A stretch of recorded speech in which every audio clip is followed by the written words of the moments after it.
and don't understand you.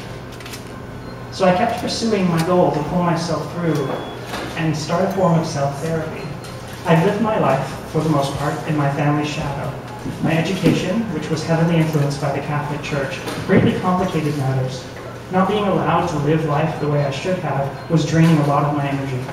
I struggled every day to come out the far end of this obstacle-strewn tunnel, revising page after page of a horrible chapter of my life, as I was obligated to live the role Mother Nature forced on me, always keeping the dark secret I promised my mom I'd never share.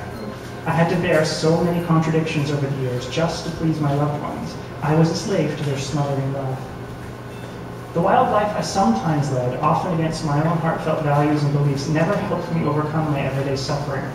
From the bottom of my heart, I want this book to help people free themselves and face their past and problems, whatever they are.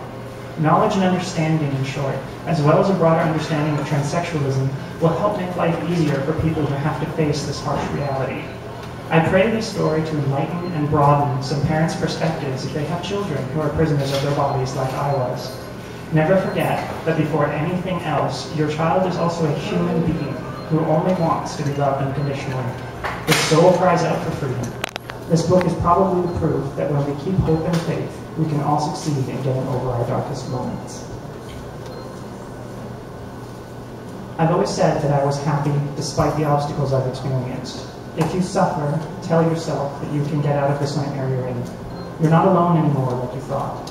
It's not your fault that society has marginalized you. People around you comment on your infirmity. They talk about your weight, your skinniness, your ugliness. They make you feel different. Or else, you feel alone because you've been mentally or physically abused. Maybe you even lost a piece of yourself. You've got to fight. Free your heart and your soul. Look into your wounded child's soul. Listen to what he or she has to say. Tell the secrets hidden for so long. Cry and scream out your anger over being considered different, over having a past that weighs you down. By freeing yourself, you'll open the door to acceptance and happiness. Don't forget that before all else, you are a beautiful human being. As I've already written earlier, we all have a little family inside us. After having rejected it for nearly 40 years, I now appreciate the woman in me. Before, like many sensitive men, I was afraid of being seen as a homosexual.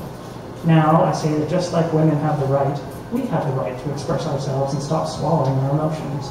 We have to pass on this idea through educational principles. The adult relationships of tomorrow will benefit greatly from this.